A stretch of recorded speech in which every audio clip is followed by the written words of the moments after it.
She has a copy so she can show you, because there it is. Someone in the second row bought it, showing the cover. It's called Into the Fringe. At this time, I'd like to introduce this lovely lady from Arkansas who does abduction research, Dr. Karla.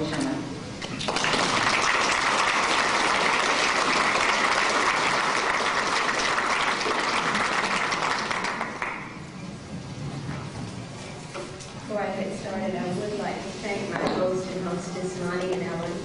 They made me feel very welcome, a good Texas welcome, and I missed that. I've been gone from the state now for a little over a year. It was so nice to be home and be among very friendly, very warm, and very intelligent, interesting people, and I know we will be friends for a long time. Thank you. Before I begin, I would like to advise those of you who have children in the audience old enough to understand what we're talking about, that some of this material could be very disturbing, and I would like you to know that in advance. I certainly don't want the responsibility for upsetting the children.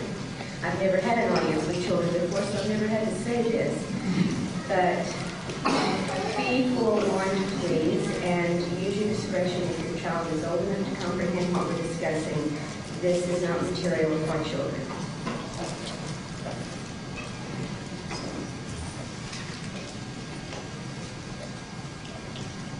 My name is Karla Turner. I'm 45 years old, married, with one grown son who's also married. My husband served in the Army as a linguist and a finance specialist for almost a decade, and he's now a computer analyst. My son and daughter-in-law both have master's degrees in physics, and they're employed in the electronics and communication industry. For over a decade, I taught college English at NTSU, or the University of North Texas, as it's now so proud to be known. While I was earning a PhD in English, primarily in Anglo-Saxon studies. My ethnic background is Scottish, English, and Native American. I've traveled widely. I make stained glass windows. I'm a professional writer. I have a good relationship with my family, and I love dogs. In other words, I and my family, I want you to realize, are not very different from you and the people around you. All of us are products of this same world, and we have shared for all these years the same reality.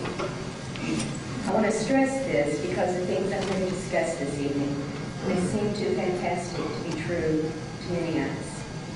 Yet I assure you, and I want to assure you by every test I've been able to make, this material, at least at some very important level, is real. Reality is a question right now, and I've got to tell you that up front.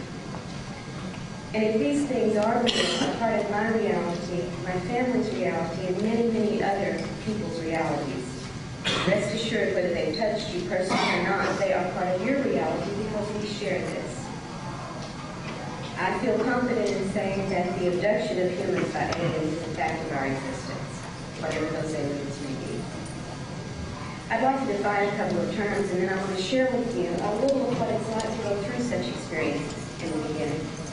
But more importantly, I want to present some of the data about these alien abductions, which I've gathered working with an excellent researcher, Barbara Barker of Tulsa, Oklahoma, from over 400 cases, which I think is a fairly large number from which we can draw some patterns of data. And this data raises several questions, at least in my mind, that have enormous implications for who we are and the world we live in. First, by alien, I mean creatures which are not human. And whether these beings are from some other planet, from a different dimension, or from some non-corporeal or spiritual source, I am not making any claims. By abduction, I mean the forcible removal of a person from his normal environment. Now, there are people, and probably people here, who say they've encountered alien beings without being taken anywhere, or who have gone with these beings willingly. That's not what I'm talking about. Forcible removal of a person by non-human beings from the normal environment. And by far, the greater number of the people with whom Barbara and I have worked emphatically say they have not given permission for these abductions to occur. For the most part, these abductees have told us that they wish these encounters had never happened, and that they are alarmed, at least initially, by their experiences. Now, some of them, as I will be pointing out shortly, have suffered physical pain and emotional trauma, disruption of their lives from these abduction encounters. In my own family, my husband Casey, my son, daughter-in-law, stepson, both of my in-laws, my brother, and my sister-in-law, as well as myself, have all had experiences with UFOs in their occupants. Several close friends have also had these encounters. And this isn't unusual, as those of you who are familiar with abduction research. And how many of you have been reading in the abduction phenomenon? Am I preaching to the choir about the basics? Okay. Then you probably know that there's a clustering effect that seems to occur with the abduction experience. For instance, when a new abduction case or potential abduction case comes to us, one of the very first things we do in the pre-investigation stage is interview close family and friends. And almost, I won't say in every case, but in many, many cases, other potential cases turn up. Now, typically, as you know then from your reading, abductions begin in early childhood and they continue intermittently throughout a person's life. In our cases, my family's cases, this is also true. My husband, for instance, was first abducted at the age of 11 months, believe it or not, while riding in the car with his father in the foothills of the Sierra Mountains in Northern California. The date was Labor Day 1947, so you can do a little quick math and see how close this was to the very famous Kenneth Arnold sightings, also, which took place also along the upper West Coast. The car then traveling in was stopped on the road by a blinding white light. Casey's father was frozen at the wheel, holding the steering wheel, and four small gray cartoon-like creatures, as my husband referred to them, came to the car and took him from the car as a child in their arms. He could feel their reality, the flesh beneath the coverings.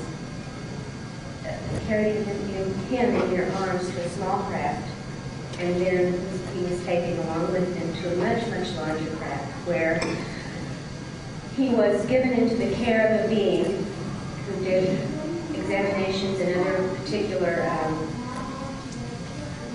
things with him. And this creature was not like the little cartoon characters. This creature was larger, deeply wrinkled skin, and almost insectoid-like features. And as this creature, which my husband refers to as the old one, I think it's sort of similar to a Streber's woman or female that Ted was talking about earlier, as this being held him, he was allowed to touch the mouth of this creature. This was not the little slit line that never moves as we see on the faces of the graves. This was a large oval opening. And inside of this, he was able to feel very soft, spongy-like structures in the place of teeth, which he later perceived as some sort of filtering device. These creatures apparently did use their mouths for something.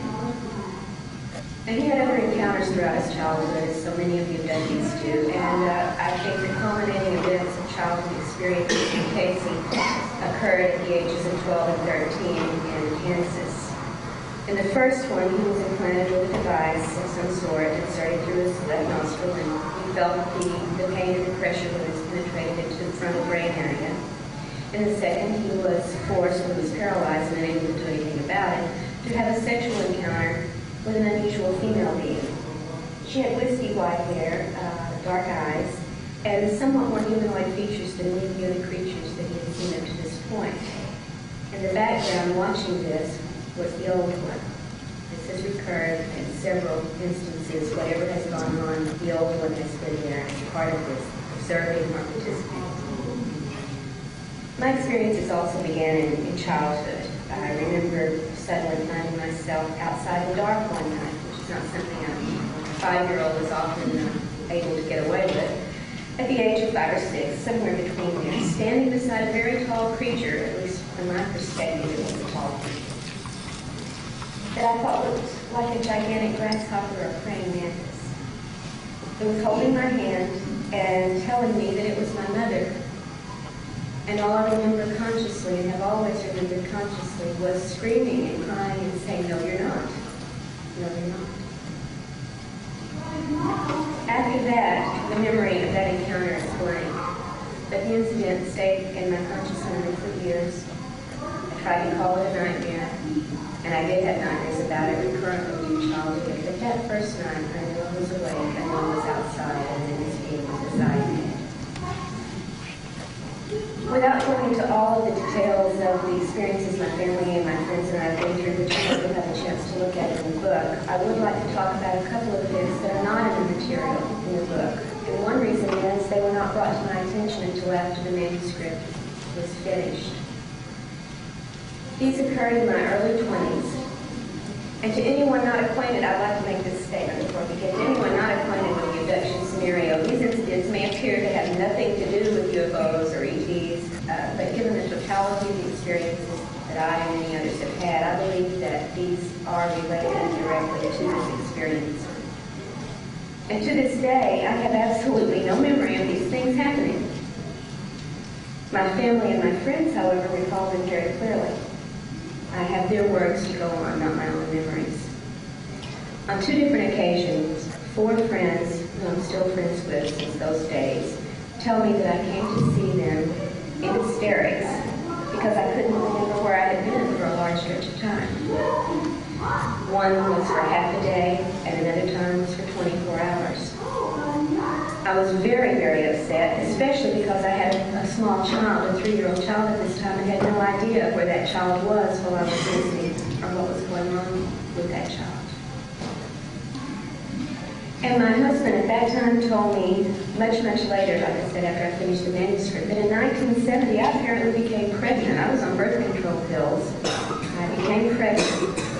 And 2 months after discovering this, in the middle of the night, something apparently very bizarre happened. I have no memory of this, I just have this account, in which something was done to me that resulted in the bed being so soaked in blood that he destroyed, threw away the sheets on the bed rather than even trying to clean them.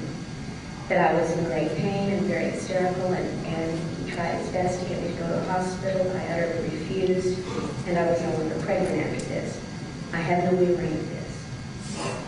I believe these accounts. I trust the accounts of these people I've known and lived with for so long.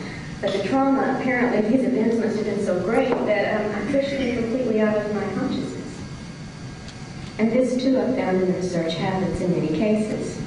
In fact, sometimes the trauma from these early childhood abductions leaves the victims with virtually no conscious memory of several years of their lives. In a couple of recent cases, for example, 2 people that we have begun working with, neither can remember anything before the age of 8 years old.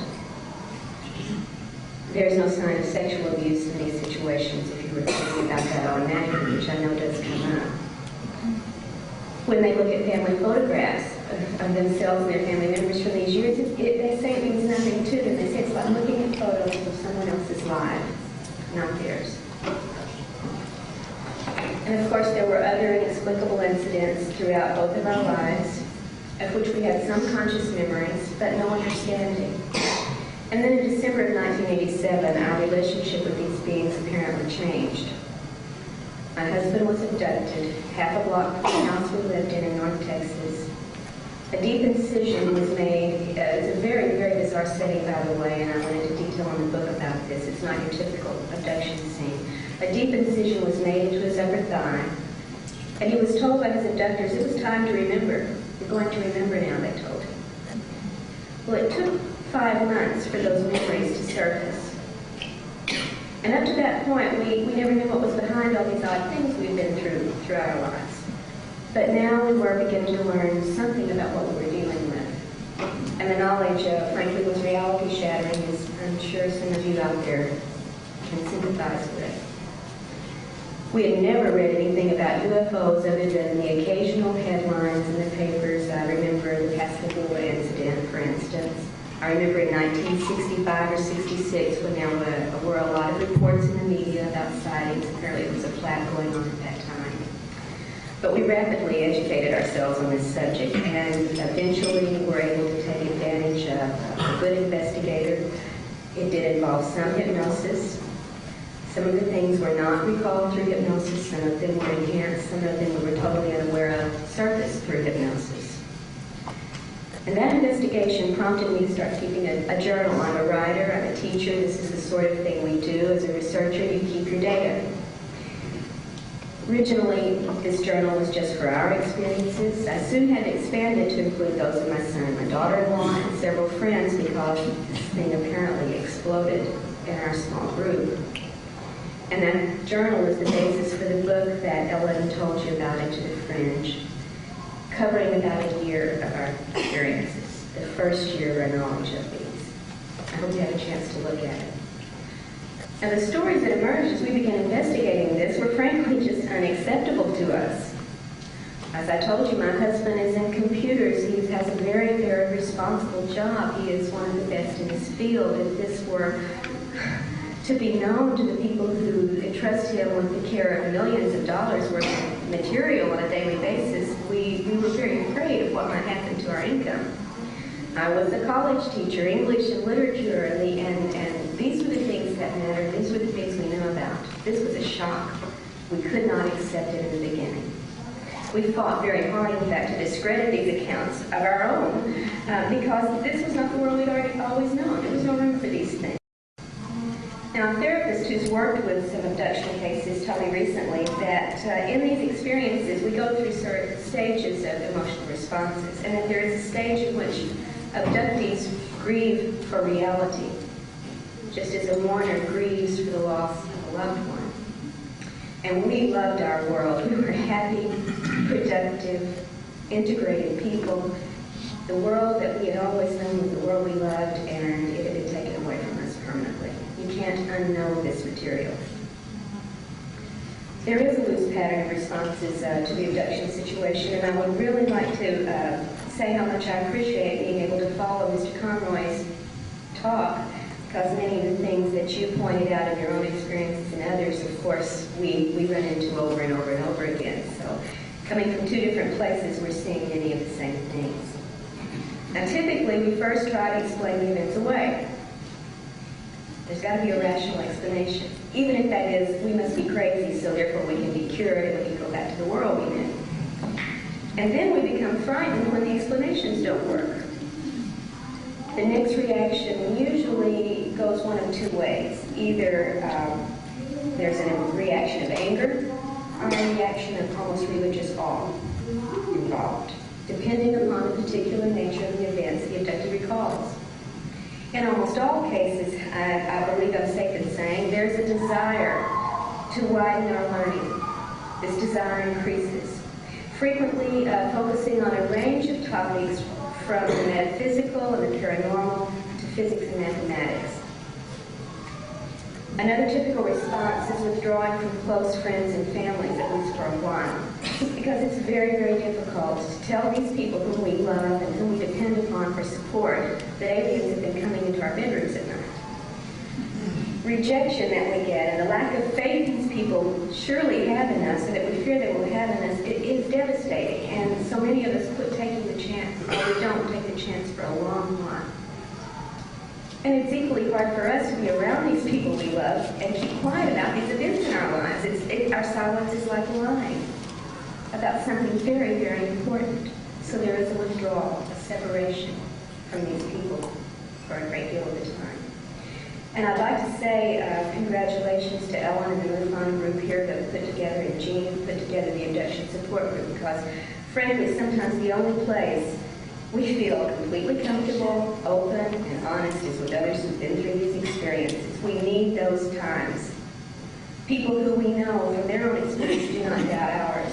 This is important. We have enough self-doubt as it is. So I applaud your efforts in the Austin area to do this for people. The reason that we have self-doubts is because of the elusive nature of the alien abduction phenomenon. When we're taken, our state of mind is normally so altered that these events have a dreamlike or a surreal quality. Even when there's physical evidence or corroborating witnesses to support them, that support the fact that the abduction experience has occurred, we still cannot put it in the same reality with this. Now, some researchers have noted that this surreal quality is so consistent that it may well be deliberate rather than a mere byproduct of some of the abduction mechanisms that we don't understand. That it may be designed this way, perhaps to teach us something about the nature of reality, or perhaps to deter us from any absolute belief in the reality of the abductions ourselves. And I think there's a reason behind this. If we don't completely believe that such things actually are occurring, we aren't very likely to work on ways to alter, change, or stop this phenomenon. You don't put your energy into things you're not certain are real. The more tentative the reality, the more passively we react. Now, this isn't true of at least some part of our government, I would like to point out. On some of the portion of the government, and God knows we have been trying to pin down what portion that may be, and we're having very little luck with it, but it's a definitely human and powerful part. The research has shown that there is an active involvement. You know the Freedom of Information Act history. You know the researchers who look into the cover-up. They are interested. They're very interested. And several abductees know this only too well because not only have they been abducted by these aliens, whatever they are, they've also been, and I'll put it very politely, detained by very human sources with clear ties to the military in most of the cases, and have been questioned about the UFOs, the ETs, and our relationships to them, what we know about them. They've also been threatened by these human agents if we do not present the information they're asking for. It's not widely common, but it is reported in multiple instances. Many abductees also experience some symptom of an apparently human agency's interest in them. You're familiar from, I know Ed has at least had this. You've got the phone interruptions, the strange goings-on with the phone that weren't there when you talk about swapping recipes with Mom, or the show you saw last week, but only when you're on the subject of UFOs. Tampered mail, again, only UFO-related mail. I've tried to talk to the post office about this. It's a waste of time. Helicopters over the houses are following the cars over and over and over again. We too, and I don't want to top your story yet when you had the 2 helicopters like egg beaters. I had just said right before you brought this up that I have on video 3 of them doing the same thing.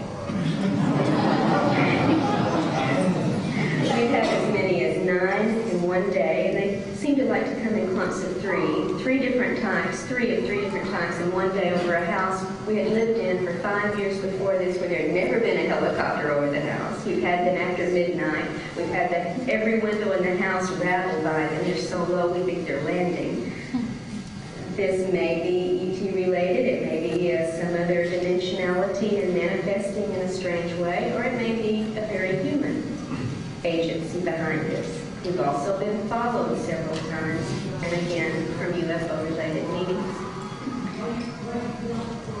Well, so far I've tried to tell you a little bit of what it feels like from the inside of going through these experiences. The emotional impact leaves people with altered perceptions of reality, there's no doubt of that.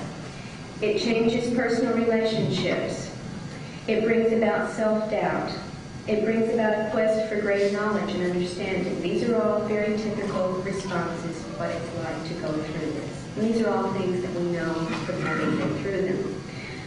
But I moved from being an abductee, looking at my own material, to working with other cases. I feel like there's nothing more important that I can do than to help other people not feel as lost and helpless and afraid as we did in the beginning. This is important to me. It's the reason I no longer teach, and I work full-time with abduction research.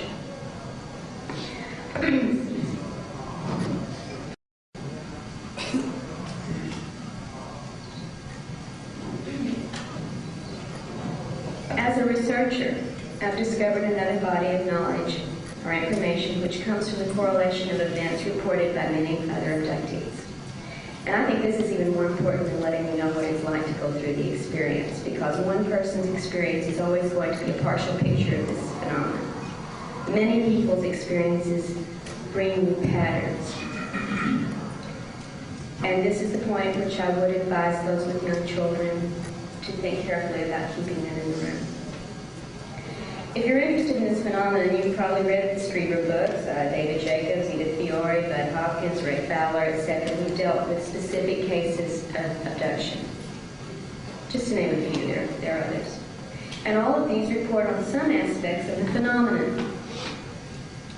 But I believe the material I want to present to you tonight is not as familiar, not as available. Frankly, I wonder if the researchers who are running into these similar reports are simply afraid to present it.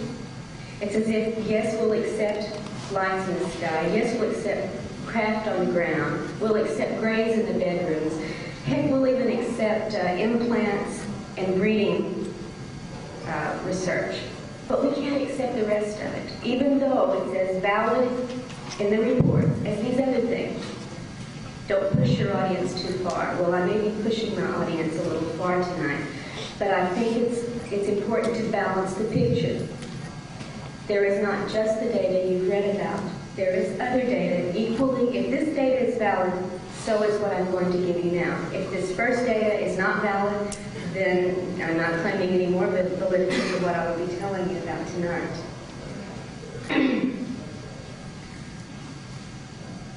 Now let me say before I start that my own ET experiences have not all been frightening or traumatic. I don't make that claim at all. In fact, the most consciously recalled experience I had back in 1980 was exceedingly a very positive experience. I've never found anything otherwise to suggest that it wasn't.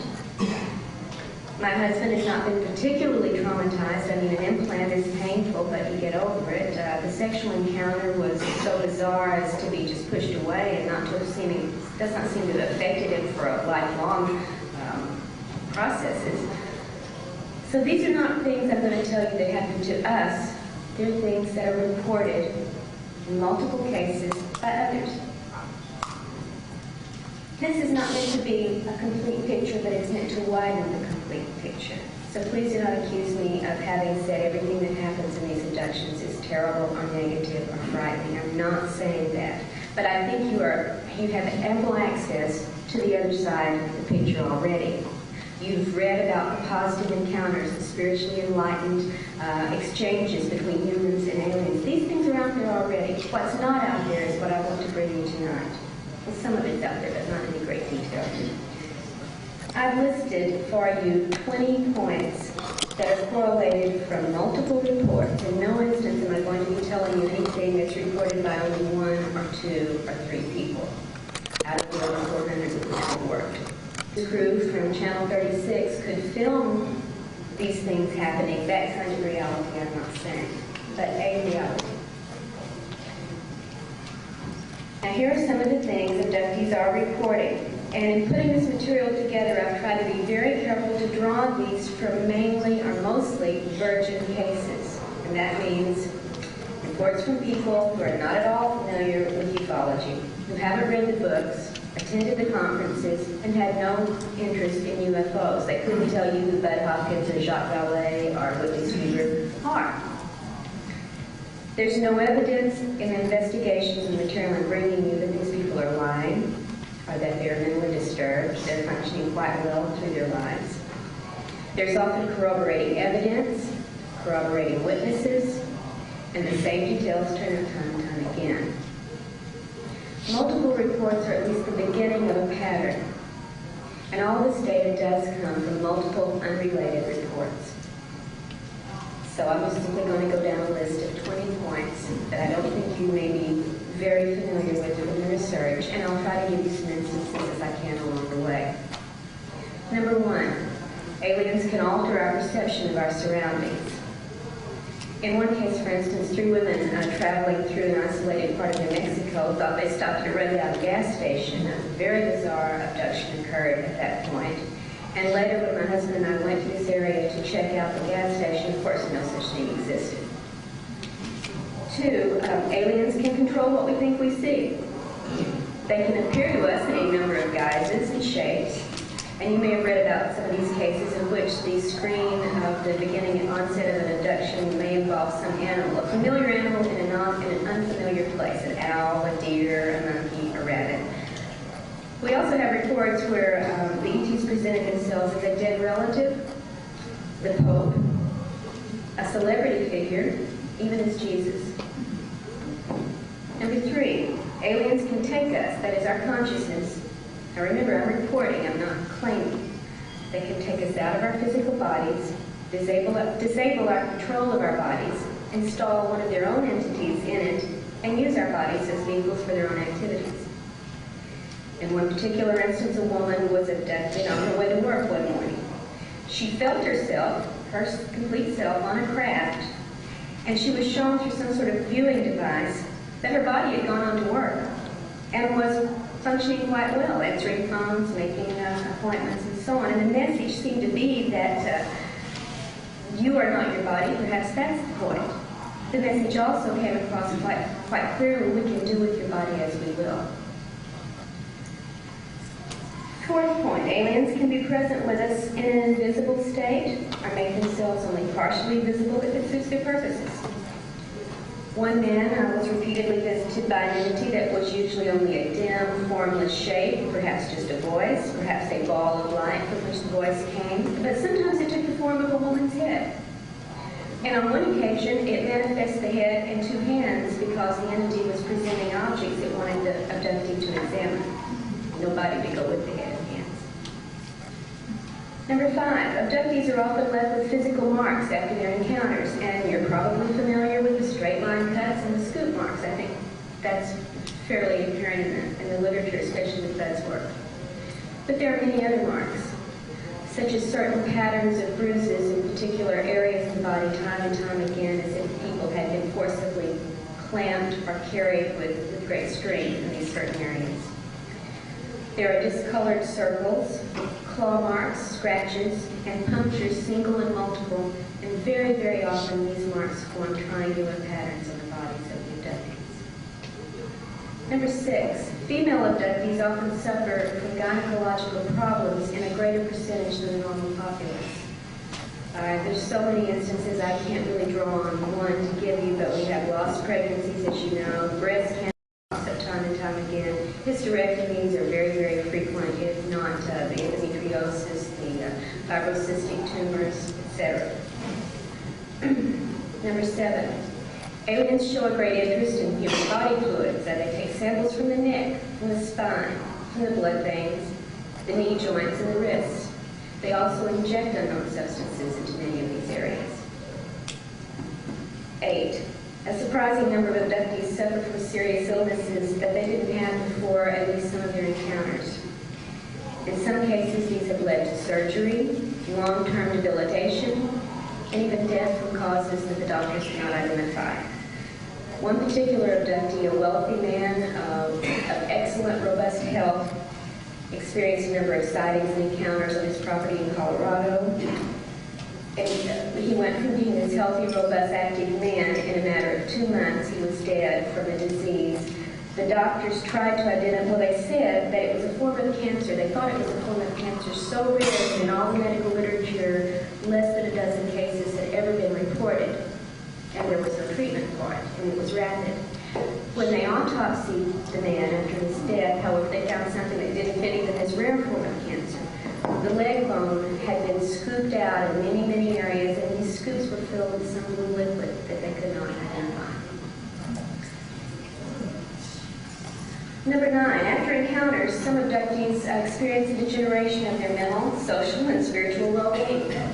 Excessive behavior frequently erupts. There's drug and alcohol abuse, overeating, promiscuity, suicidal depressions that people did not have beforehand. And often strange obsessions develop, and these cause the disruption of the person's normal life and the destruction of personal relationships. 10, aliens show a great interest in sexual relations with both adults and children. We have reports of intercourse forced on a child as young as 10 years old in our reported cases. And in one house where several family members had been experiencing abductions, the mother noticed one morning her 4-year-old and 6-year-old daughters examine each other's genitals. When she asked why they were doing this, the oldest one replied that that was what the little doctors did when they came and took them from their rooms at night. 11. Abductees recall being instructed and trained by their alien abductors. Now, this training may be in the form of abstract lessons, philosophy, mathematics, physics, spirituality. It may be actual hands-on training with operating alien craft or other forms of technology aboard these craft or in the facilities they're taken to, and in many cases have reported being shown how to fly the crafts that they're in. Several had told of being taken to computer-like consoles, sitting down and going to work. One person said, I punched in my code and began working. 12. Abductees report being taken to facilities in which they encounter not only the non-human beings, but also very normal-looking humans, sometimes in military uniforms, sometimes in lab coats, working with the aliens. Very often the setting is, or seems to be, a scientific laboratory of some sort. One abductee was taken with his roommate to an underground facility that looked like a lab where both humans and non-humans were working, and they were both given injections of some sort. Humans, as I said, working alongside the aliens, and the abductees were told that this was a joint human-alien project to research disease control. One of those gentlemen is now dead after being threatened by these abductors. 13. Abductees report several types of alien beings, and not just the well-known grays, as you're probably aware of. They report abductions by large insectoid beings, reptilian beings, and human-looking beings, not just your blonde human-looking beings, but human-looking beings with a dark hair growing very often in a widow's peak hairline. Many, many times they report, many, many times, in fact I can't think of very many cases where this isn't true, seeing two or more of these physically different sorts of beings working in conjunction. Every possible combination is turned up. We have blondes working with reptilians. We have insectoids working with the widow's peak dark-haired humans. We have reptilians with insectoids. And the typical gray beings with all of the above. And some people theorize that one type of being may be benevolent and another may be malicious. But the reports show that all the types work together. 14. Abductees report being scoffed at, jeered at, and threatened by the aliens who intruded to their lives. One woman was shown a very grisly scene. This is a farm woman in the Midwest. A very grisly scene in which aliens were draining human bodies of blood and then dismembering the bodies. She was told that if she didn't cooperate with the aliens, her grandson, whom she was raising, would end up in that condition in that facility. And these are not terribly uncommon threats. And 15, this brings me to a point that will be very difficult for some of you to accept, and I only ask that you listen to it. I'm simply reporting, I'm not creating, and I'm not advocating. It has to be considered, however, because it turns up so often. Abductees, virgin cases who know absolutely nothing about John Lear, Bill Cooper, or any of that material, haven't heard of this. Recall and report being taken to underground facilities where they have seen grotesque and seemingly impossible hybrid creatures and vats of colored liquid, just like you've read about in the most grisly and abhorrent and rejected of all the UFO stories. Vats of colored liquid fill parts of human bodies. We have reports of humans being drained of blood, as I told you earlier, being mutilated, flayed, decapitated, and dismembered in areas where these lifeless human bodies are stacked like so many cords of firewood. Again, let me remind you, I made no absolute claims on the reality of the reports, but they are coming from cases as valid as those who have seen the golden blondes, who have had elevated experiences, and sometimes the same case has both. 16. Aliens come into homes and take away young children, leaving the distraught parents paralyzed and helpless to intervene. And whenever a parent reports that he has been able, or she has been able to raise some sort of protest, the aliens insist that the children belong to the aliens, not to the humans. 17, and similarly, the aliens often start an indoctrination program very early in the abduction phenomenon, telling children that they, the aliens, are their true parents, not those humans they left back in the house. And this is, for example, what happened to me at age 5. That beings insisted it was my mother. I insisted it was not. Maybe I'm stubborn a little more than usual. They often tell adult abductees that their own children don't belong to them. These are our children. They belong to me. It's reported over and over. We all seem to just predict the same sentences coming from the abducted parents who are telling what they have seen happen to their children. Now, sometimes the aliens will introduce a figure, usually very human-looking, very, very attractive, dressed in splendid robes and crowns, glowing, which they call the king or the father. And this figure is very impressive, very awe-inspiring to the abductees who encounter this being. Again, there is this indoctrination that we belong to them. 18. Aliens perform extremely painful procedures at times on abductees, saying that it is necessary, but they give no explanation why it's necessary. For instance, abductees have had the eyes removed from the sockets, where material has been scraped away or something has been implanted before the eye is put back in. And certainly this is humanly possible. We do it all the time in surgery. It's not a trick, but it's one of the things they do without anesthetic in many cases. Sometimes the abductee is subjected to painful constrictions around the head, the chest, or the extremities. They report seeing other humans, apparently other abductees, undergoing skull, chest, and groin incisions of sorts that our doctors do not do. And abductees are frequently forced to endure painful anal probes, as well as genital penetrations, and this includes, in our research, cases on children as young as 5 years old.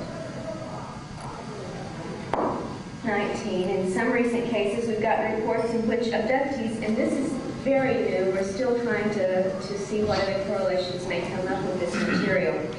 Abductees report being shown how these gray beings, the ones that so many people are very familiar with, that many people only encounter, the Zeta Reticulans, whatever you want to call them, are not aliens. They are manufactured beings, and they've said this to several cases, and you've probably read about this. They are manufactured beings serving as a labor force with limited capabilities, and that these grays are produced from completely human material, most especially from the fetuses, sperm, and the ova that are taken time and time and time and time again. They've taken enough material, if it was reproductive, they could have populated the solar system. They're still taking it. So it may be that this most familiar of the alien life forms is not alien at all. We're working on that right now. It's tentative, but it is turning up in many cases, not many, but in a few cases, and we're working with many more. We don't know what else may turn into this to go along with this. The final point, the aliens make frightening predictions of an imminent time of global chaos and destruction. Has anybody here heard this before? Okay. They say that a certain number of humans, and this number varies from case to case, sometimes 12,000, sometimes several million. It's up for grabs. They seem to not know how to keep their stories consistent. That a certain number of humans will be rescued from this planet in order to continue the human species, either on another world, on another level of dimension, or back on this world after the destruction or the cleansing, the purification, whatever spiritual term you want to put on it, has been accomplished. Now, some abductees who've been told this and who've gone through some of these other things we've been talking about don't believe this story. They feel there's a much more sinister person behind this so-called human rescue effort. And the problem is these sinister feelings, these questions that the abductees have are very consistent from totally unrelated cases. I'll leave it to your imagination because I certainly can't tell you what the obverse of a human rescue might be.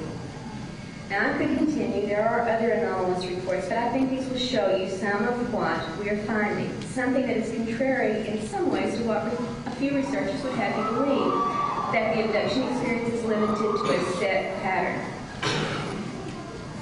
We know from the cases it's not limited to a physical exam merely or to an alleged crossbreeding experimentation. Some of these things have nothing to do with either of those approaches. Abductees are not merely undergoing objective, scientific-minded experiments or encountering only spiritually enlightened beings whose actions have our best interests at heart. There is that reported, and there is this reported. Now, looking at a large body of data, it's clear to me, at least, that something else is going on, something not quite as simple as the patterns we've read about up to now would have us believe.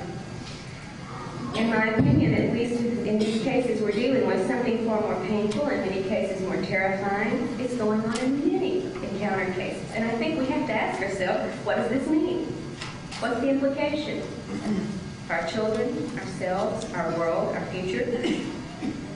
Now finally, this has just been a report. Now I would like to share with you some personal thoughts.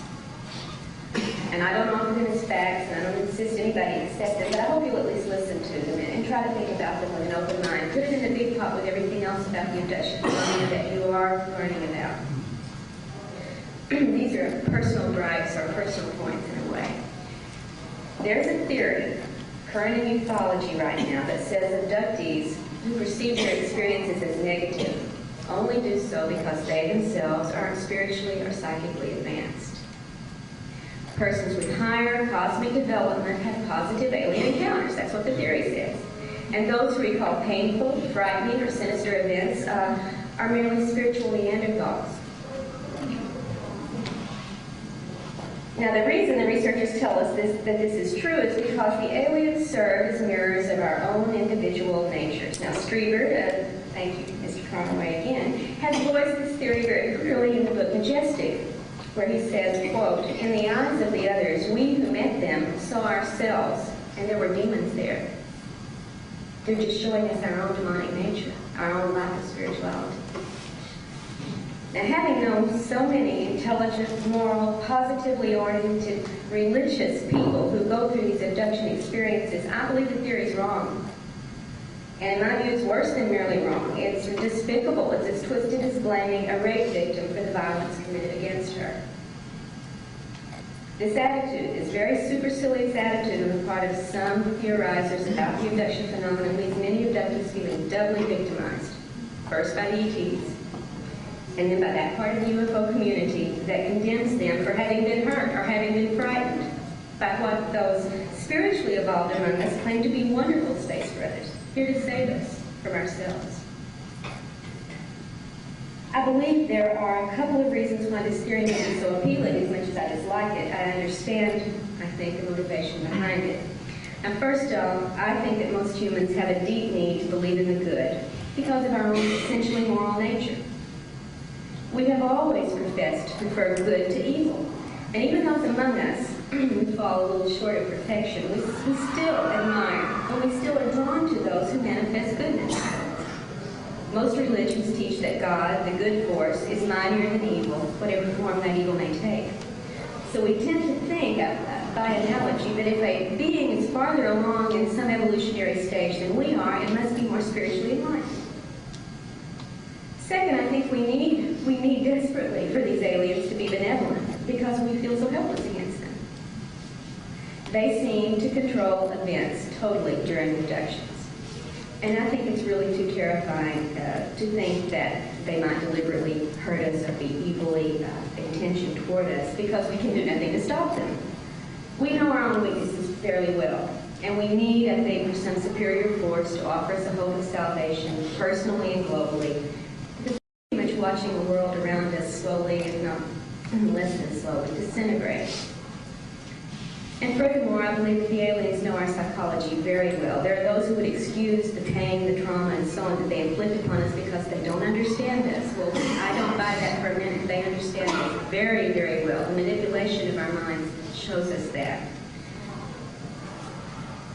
They are able to manipulate our desire for goodness and our fear of their superiority into what they hope will be an unquestioning acceptance of whatever they say, whatever they tell us, or whatever they do to us. And after all, what better way is there to gain cooperation than to tell us that these things are for our own good, to convince us we're going to benefit. Suffer now, benefit later. But when we look at all the data, at the actions of these beings, and at the results, the fruits of their labor, this alien interference into human minds, I think there's a great discrepancy between their words and their deeds. And I believe that at the core of the human and alien interaction, there is a clear pattern of deception. They deceive us in their appearances. They deceive us about our own experiences by covering up abductions with screen memories, false memories, and amnesia. And this much I think anyone out there who's familiar with the abduction phenomenon will accept.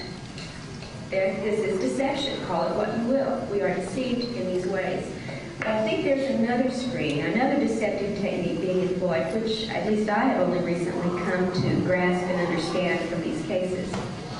And its implications, if proven to be true at some future point, will seriously challenge most of the abduction research that's been done up to now. I'll try to explain by tracing out this process of investigation that usually follows an abduction event. All right, knowing that something unusual has happened, you have a missing time episode, you have a light, you have something in the yard, or you have scars, etc.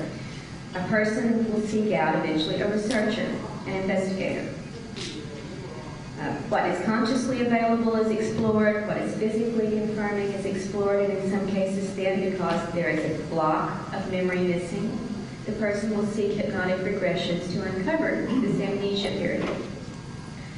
And what emerges under hypnosis is the memory of a typical abduction scenario, hitherto unremembered by the person, such as a physical exam, the taking of reproductive material, the delivery of some spiritually enlightened message, or a warning about an upcoming cataclysm, or telling the person that he's been chosen for some important mission.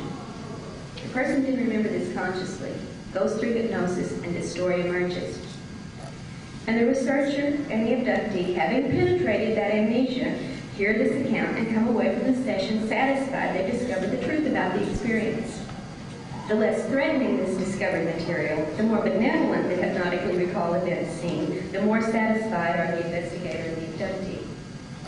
It wasn't so bad now, was it?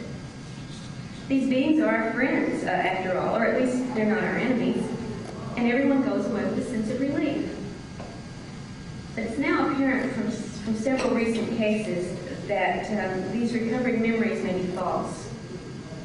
They may well yet be another screen, masking events that are much more reprehensible in what is recalled under hypnosis. And I'll use one case that I'll call Lisa to explain this to you. 15 years ago, while driving in Southern California alone, Lisa experienced a long episode of missing time. When she came back to normal awareness, she was in a different town, miles and miles from where she'd been when it started. She was totally lost, and she was crying hysterically. She felt very frightened and very abandoned, and she had no idea what had happened in the last 2 hours or how she got from one town to the other. Eventually, the memory faded. In the past few years, other events began to crop up, and this made her search back in the investigation of these recent memories back to other odd things, and that brought us to this missing time episode. She chose hypnosis to try to fill in the gap of those missing 2 hours, and she regressed to that old experience and remembered a series of events involving her abduction from her car into a spacecraft occupied by typical grays. Lisa recalled being introduced to a human-looking being with dark hair and a little peak pattern, with very, very penetrating, mesmerizing eyes, dressed in a long robe, wearing a crown on his head. She was told that he was her father and the father. And Lisa was in awe. The love, the religious response, the tears in her eyes as she relived this moment was truly genuine for Lisa. She was in the presence of something holy, something spiritual, something that she was related to. She was then taken into an auditorium-like environment where there were many grays, sort of seated like you are now, a podium sort of like I'm at here. And on this podium was a book. And Lisa was told she should read this book to her audience. She opened the book, and there were strange symbols in blue on these pages. She had no idea what they meant, and she tried to tell them she couldn't read this book. Well, they told her to touch each symbol with her hand, and that the meaning of the symbol would automatically come to her, and so she did this. And each time she touched a symbol with her hand, she received a message she told to the grays in the audience about some particular moral or spiritual message. All in very general terms, by the way. And Lisa felt very pleased with her own performance. She said she could sense a lot of love and acceptance from these grays who were listening to her. The next thing, however, that she remembered was being back in her car, lost and crying hysterically. Now, I think most researchers and most abductees would have stopped the session at that point, satisfied at least that the majority of the experience had been recalled, the amnesia had been lifted, and the truth recovered. But the particular hypnotist working with Lisa at this time was puzzled by something and decided to probe a little bit further. The experience had nothing frightening about it as Lisa reported it. It was spiritually uplifting. It was awe-inspiring. She felt this religious awe in the presence of this resplendent father figure, and she had read morally uplifting material from the book to this audience that loved her back. But why, then, the hypnotist wondered, was Lisa so distraught when she returned to her car? Lisa's emotional condition didn't match up with the recorded experience. So the hypnotist asked Lisa to go back to just before the return to the car, backtrack just a little bit. She programmed Lisa to recall only the truth with clarity, to penetrate any remaining screens or blocks. When Lisa did this, she saw herself suspended in an encircling tube of colored light. She was naked, and she was paralyzed. Instead of graves being around her with the dark-haired, well, she did see the dark-haired person in this also, but she saw a group of reptilian creatures surrounding her, and the dark-haired being the father standing off to one side and observing. Now, at first she said that the reptilian beings sort of poked and prodded at her body. They used like the fluoroscope or the x-ray to look at the parts while she's hanging there. She didn't want to see anything to her body. As if they're going through some anatomy class, like we might do in medical school. Poking and prodding and talking about parts of her body. It was bad enough for her to see herself exposed like this and helpless like this. But then she was removed from the tube of light. She was put on a slanted vertical table of some sort, and she was restrained upon that table. One of the reptilian beings who had been examining her came up to her and began a sex act with her. She was very terrified. She began crying out mentally because she couldn't do it physically, crying out to God and to Jesus, in whom she has deep religious faith, to make this stop, to not let her be raped. But the being continued to rape her, and then a second one did the same thing, and then a third one, and then a fourth. Lisa felt all the pain and all the shame of rape, and she also felt abandoned by her God. These were the feelings that she had when she was returned to the car, and that's why she was in such hysterics and feeling so abandoned. And for years afterwards, her sexuality was repressed, there was problems with this, and she had no idea consciously why, after that point, everything about her sexuality seemed to change. At least this is just one case out of several recent investigations in which the initially recalled memories under hypnosis appear quite benevolent, quite uplifting. But they seem to be acting as a screener covered for something very different going on underneath at some other level of reality. Now, the debate about aliens' ultimate motivations is an ongoing debate. Are they here to help us? Are they using us to crossbreed, to regenerate their own species, or to produce some new kind of species from the two of us? Are they here to elevate our psychic awareness? Are they planning to rescue us from the coming destruction? These are questions we hear asked a lot dealing with the abduction phenomenon and ET phenomena in general. And in trying to answer these questions, I would just caution us to consider all the data. Any theory that doesn't account for all the data cannot be valid. We may want to trust that the aliens are benevolent. I know I do want to trust this. We may believe they're spiritually superior to us, but I think we have to be very cautious. I put it this way to myself. Do angels have to come in the dark and deceive and paralyze us? I think that's a valid question. Do angels need to steal fetuses? Do they need to manipulate our genitals and probe our rectums? Do they have to terrorize our children? Do they have to inflict great pain upon us? Is deception consistent with high spiritual motives? And if so, I would like to understand how. A Native American spiritual leader who resides not too far from this area, in fact, was recently asked on a retreat to discuss what she thought was going on with UFOs and with ETs.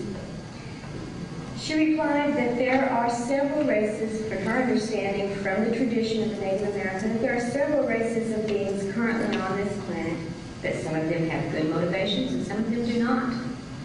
She said we should not think of them as perfect or spiritual beings because they were restricted and physical just as we are, carrying out their own agenda that has nothing to do with the benefit of mankind. Now, I think it would be wise to listen to her words. And I would very much like to thank you for listening to mine.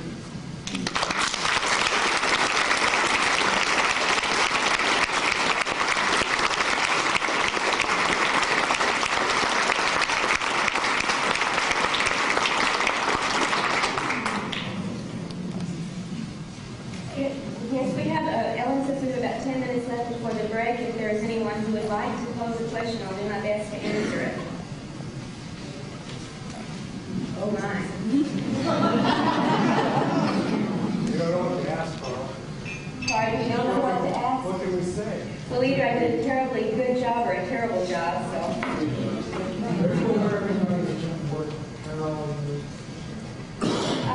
I'm aware that some people doing research that's been published have come across some of these details. I don't know, I think we're all doing abduction research and it seems it's parallel, but I don't know why we're not getting more reports. We hear them off record. We don't find them in the record.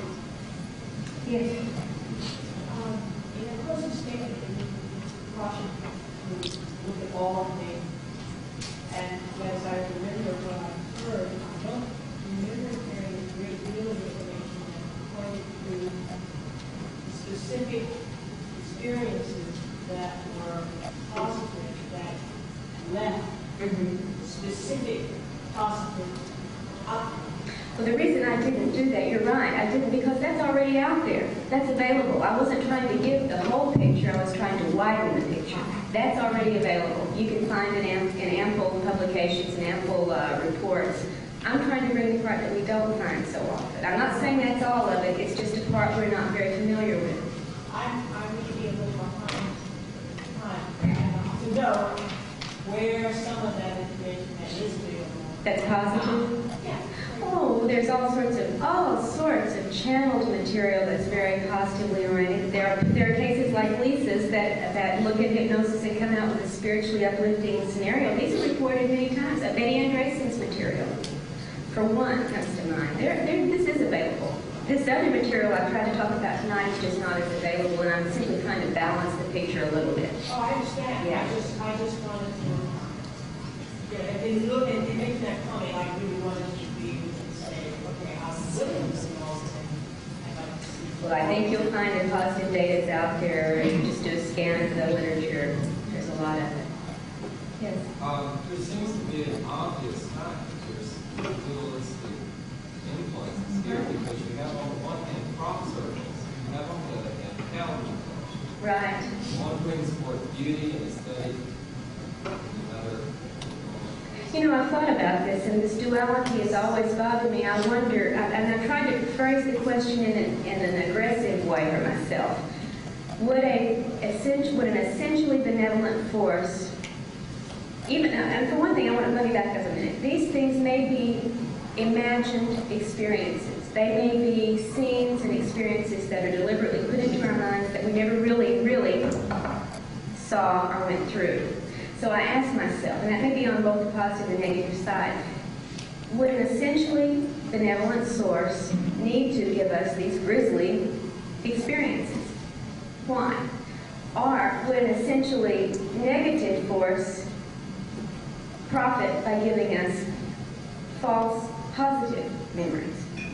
Which makes the most sense to me? You know, I just ask it on human logic, and that's all I've got. I'd like to speak to this remark about the mutilation pattern. There's a book called Out There by Howard Flood. And I don't know if you're familiar with this, but it's a very excellent book. And in that book, he documents information that indicates that the CIA are high that they were done in order to throw off UFO investigators and have UFO investigators follow those lines rather than visual information. The two sources for information They're very opposing. Right. And we've got to find an explanation that will account for, incorporate all that data, and that's very hard to do right now. It's easier to throw out some of the data and make a theory to fit what we've got left. Yes. Yeah. You mentioned that these aliens communicate with abductees. What different languages have they been known to communicate? Normally it's mental, and so it comes in whatever language the person speaks, like telepathy. Uh-huh. Oh, the person in front of you, yeah. Question one, why do people have to think they are crazy when something strange happens in their lives? Why? I don't think they have to. I think we would prefer to be told we're crazy rather than we're abductees because you can treat mental illness. Yeah, you're not mentally ill and you're not crazy. We know it. We're functioning on every other facet of our lives just like everyone else, but this doesn't fit reality. We've been taught what reality is. This isn't it. Where's the problem, you know? The woman back behind you, yeah. Where did you find all these reports where these patterns come from? This is from a pool of over 400 abduction investigations begun by Barbara Bartlett, and then I joined her research as an assistant, then an associate, and I've now become trained in some of the hypnotic regression techniques. I do it very rarely, but I do it when there's no one else there, the person really wants it. Barbara began, by the way, and I'd like to say this, Barbara began originally in the mid-70s as an assistant in research to Dr. Jacques Vallée, who was investigating cattle mutilations in the Arkansas, Oklahoma, Missouri, Kansas area. Some of you may not know that he ever did this research, but he certainly did. And after 7 years of this, he began to change his focus, and Barbara had been drawn through investigating the cattle mutilation cases into realizing the abduction phenomenon was going on also, and she began to do her research in that area. Yeah, Melinda? Is Barbara a certified hypnotherapist? No, she is not. I was thinking that was the case. Persons who have been through hypnosis with her, I've got to throw this in because I believe in this woman. Persons who've been through hypnosis with her and then with others who are certified will come back to Barbara rather than the other. They've told us, one of your friends has said that in fact to us, that there's no comparison with her insight or intuition that you can't learn. But she was taught by a certified hypnotherapist who at first did do the abduction regressions, and then the cases got so large she had to train her. I would just say that anyone that's going to have any kind of investigative work done with them on a personal level should be working with qualified hypnotherapists. And what is that? What is that? I mean, there is a state licensure, There are licensed agencies, there are ways to check. but there is no state license. What you do is you just ask the person that's working with you. But what are those credentials and who do they come from? I will be glad to see you and tell you there's a long list. I know Barbara was trained by a certified hypnotherapist. She never went through the qualifying certification process, but the man who was doing the work had done it voluntarily. The caseload became so overwhelming he could no longer volunteer his time. He was one of the best certified hypnotherapists in the Tulsa area, and he trained Barbara personally to do this. Her results speak for themselves. I'm not at all worried. I put my son in her hands. I put myself in her hands, and the results have not been something I regretted. Yes, sir. What percent of the 400 abductees you're talking about were Afro-American? One of her most extraordinary cases was half black, half Cherokee Indian. An entire family of Afro-Americans in the South Dallas area, a very intelligent, widely spread out family in which there were every generation and relationship had these experiences. 4 new cases in the Oklahoma area of Afro-Americans. The numbers are not 50-50 certainly, but there are a number of cases. Yes, sir. Do any of your cases draw from the works of Linda Moulton Howe? I'm particularly interested in the mantis sightings. No, she has turned up parallel material. We've talked about this at some of the conferences, and reptilian, insectoid, and so on are turning up in her cases as well. But these are not her cases. These are ours. Any truth? Ellen says it's time for a break, and I thank you very much for your attention.